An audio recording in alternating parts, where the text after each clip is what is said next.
जय श्री राम। आज हम कुंडली में एक महत्वपूर्ण चीज़ों पर बात करने वाले हैं, क्योंकि जैसा कि अभी आप लोग देख रहे हो ठंडी का मौसम चालू हो गया है। अक्सर क्या होता है, जो नौकरी करने वाले बेचारे हैं, बिजनेसमैन छोड़ कर नौकरी करने वाले जो लोग हैं, वो अक्सर क्या करते हैं कि संडे के दिन सरसों का तेल पूरे शरीर में पोत करके और छत के ऊपर चटाई अथवा खटिया बिछा के आराम करते हैं। तो जैसे कि मान लिया ये संडे के दिन जो हम तेल शरीर में लगाते हैं, मालिश करते हैं, ये हमारे लिए क्या फायदा है या हमारे लिए नुकसान करता है? आप देखते होंगे गांव में पहले लोग कहते थे झाड़ू यहां नहीं रखना चाहिए, या बृहस्पतिवार के दिन बाल नहीं धोना चाहिए, साबुन नहीं लगाना चाहिए, तेल नहीं लगाना चाहिए, धोबी को कपड़े नहीं देना चाहिए, शनिवार के दिन जो है तेल और उसके बाद लोहा ये सब चीज़ें नहीं खरीदना चाहिए। तो जैसे आज के जो युवा पीढ़ी है, जो मॉडर्न लोग हैं आजकल, वो लोग जनरेशन तो इसको नहीं मान रहे हैं। तो ये कितना सच है? तो अगर आपको इन चीज़ों को देखना है तो सबसे पहला नंबर अपने पुराणों में आपको देखना होगा, खास तौर पे नारद पुराण। आप नारद पुराण उठा करके देखो तो उसमें नारद जी अपने शिष्य से कहते हैं कि रविवार के दिन जो भी व्यक्ति तेल लगा करके पूरे शरीर में तेल लगाता है, तेल से मालिश करता है, करवाता है, उस व्यक्ति के लिए शरीर में व्याधि उत्पन्न होती है। क्यों? क्योंकि रविवार का दिन सूर्य का होता है और तेल जो है वो शनि का है। इसलिए उस दिन जब शनि सूर्य का मिलन होगा, क्योंकि वो एक दूसरे के कट्टर शत्रु हैं, तो कहीं ना कहीं आपके शरीर में व्याधि की उत्पत्ति करवाएंगे। लेकिन वही चीज क्या कहते हैं नारद जी कि अगर सोमवार के दिन कोई व्यक्ति सरसों का तेल लगा करके तेल मालिश करता है या करवाता है, तो उस दिन उसके सौभाग्य की वृद्धि होती है।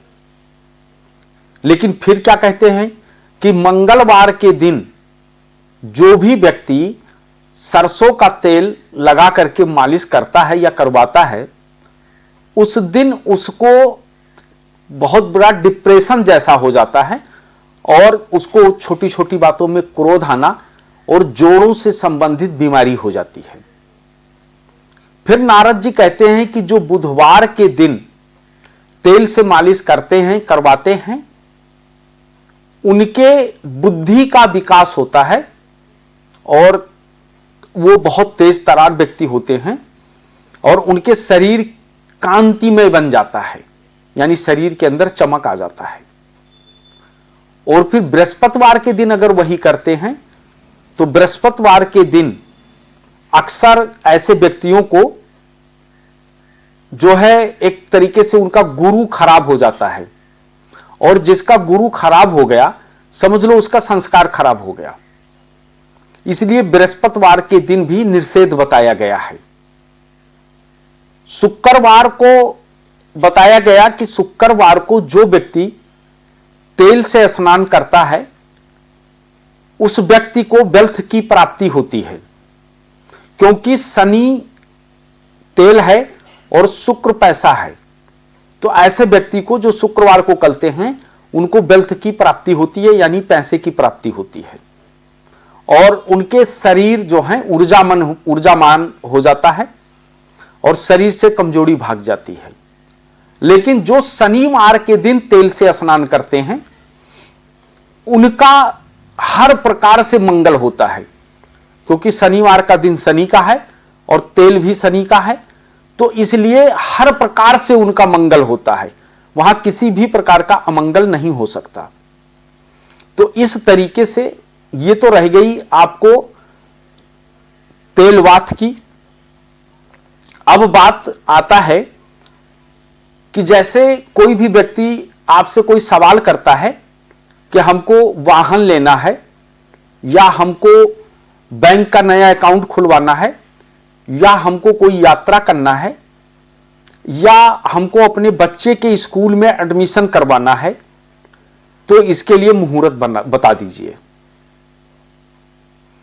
सर्वप्रथम आपको करना क्या है कि आप जिस दिन वो करना चाहते हैं उस दिन का समय देखो। अगर वो बैंक अकाउंट खुलवाना चाहते हैं तो द्वितीय भाव के अंदर बुध का, शुक्र का, चंद्रमा का, गुरु का, अगर इसमें से कोई भी एक ग्रह है गोचर से, वो घंटे, 1.5 घंटे, 2 घंटे के लिए आते हैं। अगर गोचर से सही है तो कर दीजिए, क्योंकि जिनकी कुंडली में जो सवाल आप कर रहे हो उस भाव में अगर सौम्य ग्रह बैठा है तो आपको अच्छा फल देगा, और अगर क्रूर और पापी ग्रह बैठा है तो आपको हमेशा वो गलत प्रभाव देगा। इसलिए इस मुहूर्त को जरूर देखें।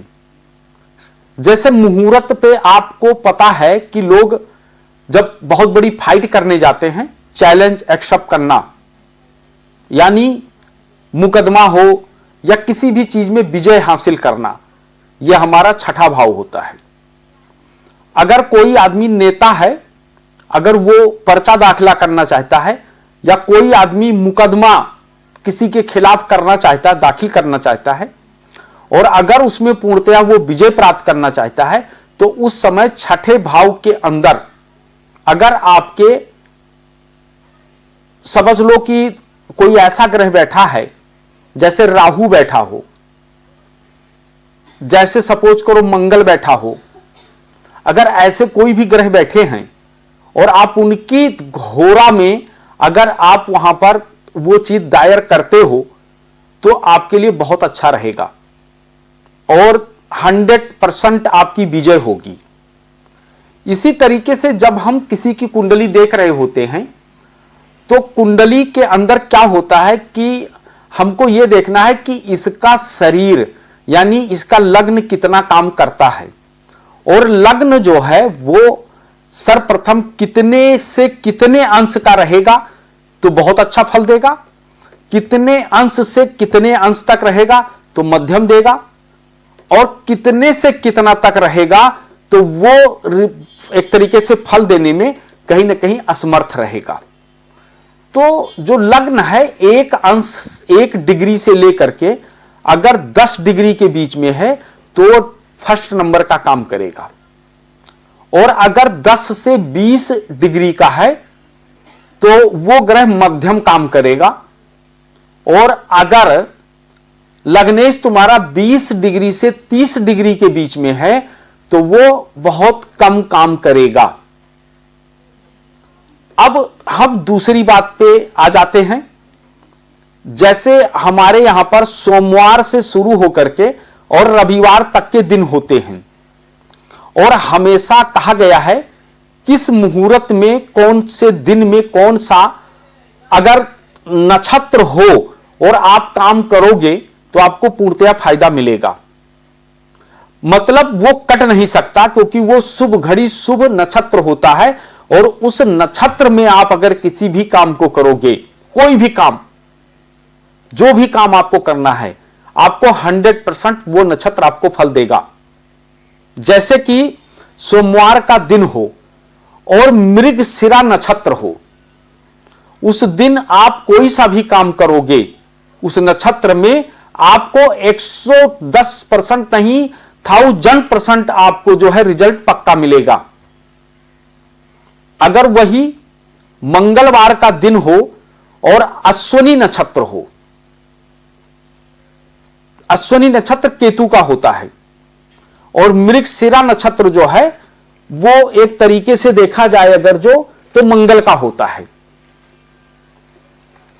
तो अगर मंगलवार का दिन हो और अश्विनी नक्षत्र हो, अश्विनी केतु का है, आप उस मुहूर्त में जो भी काम करोगे, मुकदमे से, मकान से, दुकान से, किसी भी चीज को लेकर के अगर काम करोगे तो आपको 1000% आपको फायदा उसका मिलना ही मिलना है। उसके बाद में दिन बुधवार हो और अनुराधा नक्षत्र हो। अब अनुराधा नक्षत्र जो है वो एक तरीके से देखा जाए तो किसका नक्षत्र है? वो तरीके से देखा जाए तो वो शनि का नक्षत्र है, और शनि के नक्षत्र हो और दिन बुधवार हो, अगर आप उस नक्षत्र में कोई काम करते हो तो आपको 100% फायदा मिलना ही मिलना है, उसको कोई काट नहीं सकता है। वही अगर देखा जाए कि आपका बृहस्पतिवार का दिन हो, बृहस्पतिवार हो और आपका पुष्य नक्षत्र हो, आपने कई बार सुना होगा कि गुरु पुष्य नक्षत्र बृहस्पतिवार को का दिन हो, क्योंकि वो गुरु का दिन होता है और उसमें शनि आ जाए, शनि आपके कर्म का स्वामी होता है, तो उसे गुरु पुख योग कहते हैं। अगर बृहस्पतिवार का दिन हो और पुष्य नक्षत्र हो, उस दिन आप जो भी काम करोगे आपको 1000% रिजल्ट आपको बहुत बढ़िया मिलेगा। उसके बाद में शुक्रवार का दिन हो और रेवती नक्षत्र हो। रेवती नक्षत्र किसका है? बुध का। शुक्र जो है वो वेल्थ है, पैसा, और बुध जो है बुद्धि है। बहुत अच्छा, इनका मैत्रिक संबंध बहुत बढ़िया है। शुक्रवार का दिन हो और रेवती नक्षत्र हो, रेवती नक्षत्र बुध का होता है, उस दिन आप जो भी काम करोगे आपको बहुत अच्छा फायदा इसका मिलेगा और आपके सामने जो रिजल्ट आएगा नंबर 1 का आएगा। अगर शनिवार का दिन हो और उसके बाद में रोहिणी नक्षत्र हो, यह चंद्रमा का है, इसमें क्या होगा कि आपको कभी भी किसी समय जो भी आप फल काम करेंगे इस नक्षत्र में, उसका फल आपको बहुत बढ़िया मिलेगा, बहुत अच्छा फल मिलेगा। अगर रविवार का दिन हो और हस्त नक्षत्र हो, हस्त नक्षत्र जो है यह चंद्रमा का है, रविवार का दिन हो और हस्त नक्षत्र हो, तो आप ये समझ लो कि उस दिन जो भी कार्य आपको करोगे वो कार्य संपूर्ण रूप से आपका जो है सिद्ध होता है।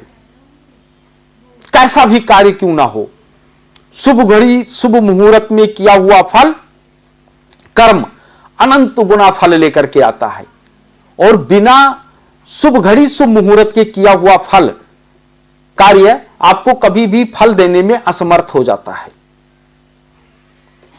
तो जिस तरीके से आपने देखा यह नक्षत्र था, और नक्षत्र कब से था? सोमवार से लेकर के और रविवार तक का। इसमें आप जो भी कार्य करेंगे उसमें आपको फायदा देगा। अब उसी तरीके से आप ये जान लीजिए, तिथि कहते हैं तिथि, और वो तिथि जो होता है आपको यह बताया जाएगा कौन से दिन कौन सी तिथि हो। अगर उस दिन आप कार्य करते हो तो आपको 1000% फायदा मिलेगा। आप जो भी काम करोगे वो आपको बिल्कुल एकदम इतना जबरदस्त फायदा देगा कि आप सोच भी नहीं सकते, क्योंकि वो शुभ घड़ी शुभ मुहूर्त में किया हुआ है। वहां पर कुछ भी नहीं देखा जाता कि ये भद्रा है, ये क्या है क्या नहीं है, आप सिर्फ अपने कार्य को करें। जैसे शुक्रवार का दिन हो और नंदा तिथि हो,